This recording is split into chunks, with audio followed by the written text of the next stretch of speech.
Hi everyone and welcome back to Chess for Charity. In this video, I'm going to show you a super cool puzzle where it is white to play and win. So currently white is against the ropes here. They have a queen on h1, a king on e1, and a couple of minor pieces on the g6 square and the e8 square. It is very scary here because black has a pawn that's looking forward to pressing to g2, which would kick this queen away and then promote on g1. Your job is to find the winning sequence. It is not easy at all. So take a second if you'd like, try to see if you can find the answer to this puzzle or just the winning idea. While you're considering that, let me just quickly encourage you to subscribe if you have not yet already.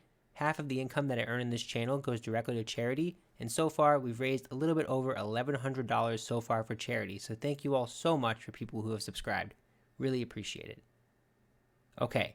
Let's get started here. So let me just kind of go through what I was thinking. My first thoughts were queen moves. My first thought were queen moves. So queen f1, and then I thought maybe go for something like this, and then sack this and go here.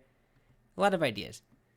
Queen f1 fails pretty immediately to just g2, because even if you keep checking, there are kind of a few nice lines here. They can block with check, so this is like a cross check. And they're going to push no matter what. So you really can't stop this pawn. The best the computer is saying is king d2, but you're really going to allow this? You're just going to be cut to shreds here. So not the way to go on the first move. And then I started thinking, okay, what if I went something like queen here? The idea maybe is to sack this and then go here. Again, it doesn't really work because g2, not only does it get this pawn one step closer, it also generates an out square. So if I were to do something like this in some fantasy world, it doesn't work anyway because the king has an out square. You can imagine if the pawn was here and maybe the rook was here, I don't know, some fantasy variation, that would be mate. But just concretely, it does not work out. So you say, okay, what can we do then? Well, let's figure it out. I thought about knight check right away, and then that would get the rook off of this square. But again, g2 is going to generate an out square.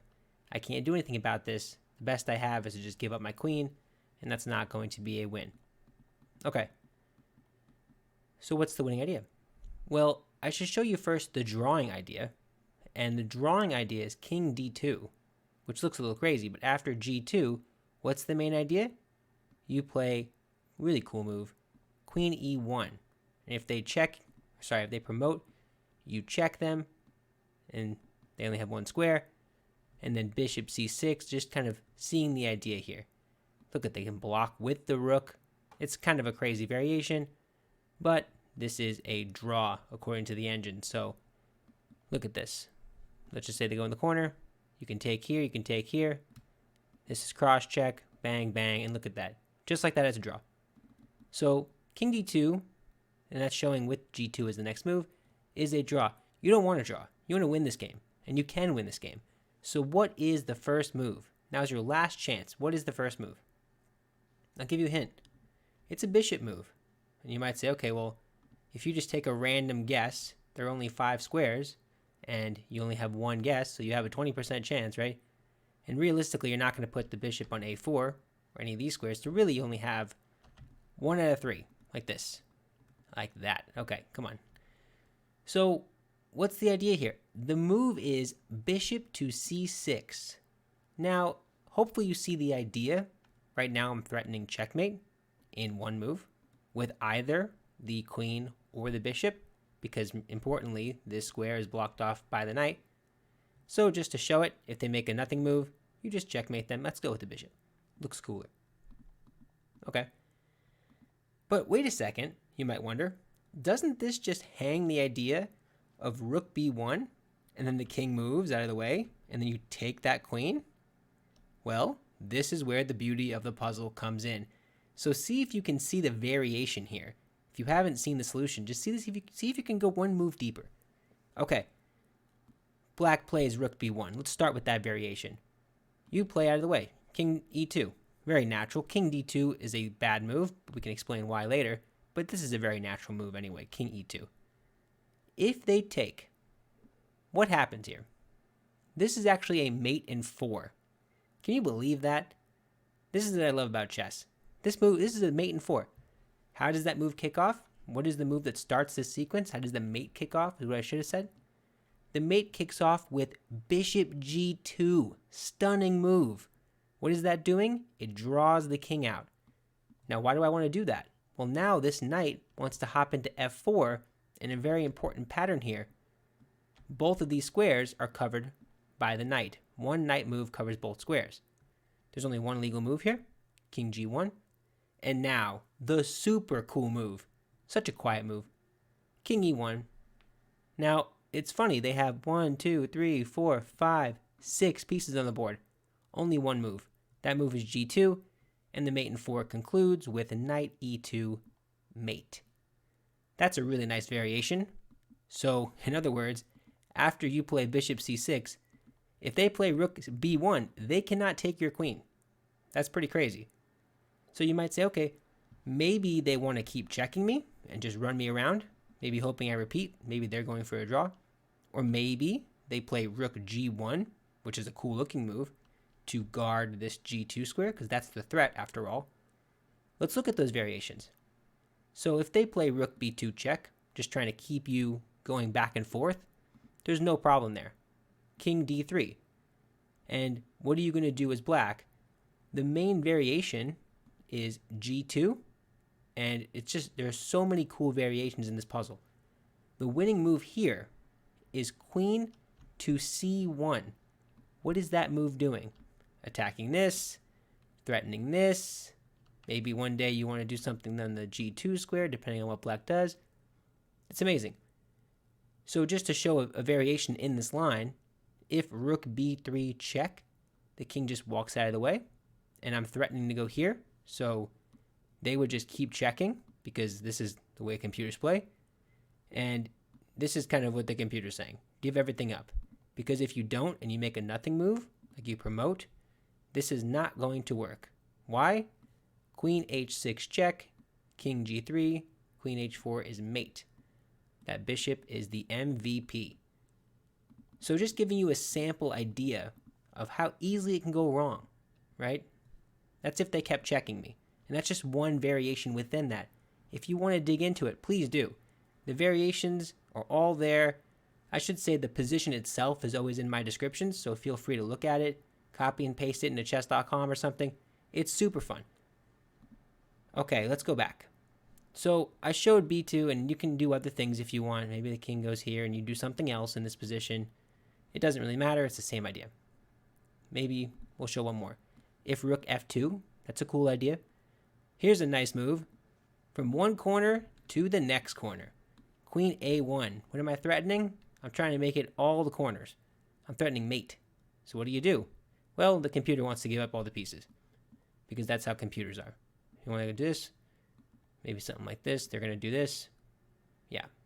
Bishop g1 is the best move, but it's just all going to be, this is a mate in 6. There's no more danger here, right? You can check them. That rook is pinned. Just to give a sample idea, there are so many cool moves in this puzzle. King f2, queen b2, just walking them up the board. Look at that, covering the knight. I love it. I love it. I want to keep showing variations, but I also want to show the point of the puzzle. Let's just show the ending. That's a nice mate. Okay, so what if instead, after you move the king up, instead of taking the queen, they play rook to g1. That's the variation we all want to see.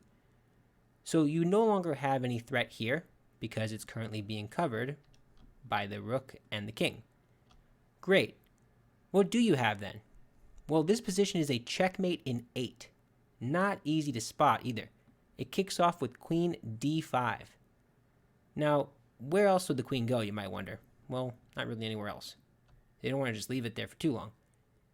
So, what does black play? The best resistance here by far is g2. Now, what do? f5 is hanging. You take that. You're threatening some scary stuff. Perhaps they can, get away, but maybe even this move. Look at that move. That's a pinned piece, by the way. What a sweet, I didn't even see that before. I just saw it right now. I'm sure there's something there that I didn't see. So what's the next move here? You play queen f5. You're threatening to do some stuff depending on what they do. Now, the best move, according to the computer, is to just give up your rook and promote this pawn. That makes sense. Well, here's my pop quiz to you. They promote this pawn. What do you do? Well, you don't want to block with the queen and then trade, because you will not be able to win this endgame. It looks like you might be able to gang up on this pawn and get a bishop and knight against the lone king, but it doesn't quite work. Instead, after they promote to a queen, you play the very simple, the very quiet king e2. And you simply say to black, what is your next move? What is your next check? Covered, covered, covered. All the other ones are just giving them up directly. These are all covered. So what do? Well, the computer is saying you just give them up for free, but we don't like to think about that. What if you make a nothing move like this? Well, you're going to lose because you're going to get checkmated. And I also want to show one cool line here, which is that if they give themselves up and you take them, this is not stalemate. It looks like it might be, especially if the king takes here, because this pawn is pinned and this king wouldn't be able to move, but there's a bishop. So just an important note. I did that when I was prepping this puzzle. I was like, ooh, that's close to stalemate. Like this. If you took here, it looks like it would almost be stalemate because this pawn can't move, but they have a bishop. Okay, so what other defense is there? Let's just go back to the initial position. Maybe the idea is you don't play rook b1 because we just looked at rook b1 and everything there loses. What is the other defense? Rook b2 is a good idea. That covers this square. So in the very beginning, when you play this move, you just say, okay, well, instead of me giving up my queen, since that falls for an amazing checkmate with this whole sequence I showed, like that, instead, let me just play a very calm rook b2 guarding g2. That's a cool move. I like that move. It's very quiet because it just tells white, what are you going to do? Well, white has an answer for that. The move here is knight to f4. Now, what is that doing? That's forcing this king away. It's forcing them up the board. Great. And now it's similar to the previous position. I can play queen d5, and I'm threatening some pretty bad stuff on the h file. So if I play queen d5, what do? It looks like you can just play here, right? No, you can't. How many do you have on this? One. That's it. How many do I have? 1, 2, 3. That's not a good move for you to do. I just take this. There's no problem there. So what do you play as black? You want to start checking me? That's fine. I'll just walk away. Just go up the board. There's no issue. So it's kind of amazing how your queen is in the corner here in the beginning of this puzzle, but the simple move of bishop c6 is the way to win. I think that's super counterintuitive. Maybe that's something you saw. There are lots of amazing variations in this puzzle. What other thing do you do here? Are there any other suggestions? Maybe you interpose with the rook. That's another computer suggestion. I'm not doing that. Just take this. It doesn't make any sense to me. But then again, I am not a computer, so I don't get it. Look at this. What's the best move here? King f1, threatening mate. How cool is that? You don't have to do anything crazy. Don't take this pawn. No, just simple. King f1. It's always nice to find those really strong, like, strangling moves. You know what I mean?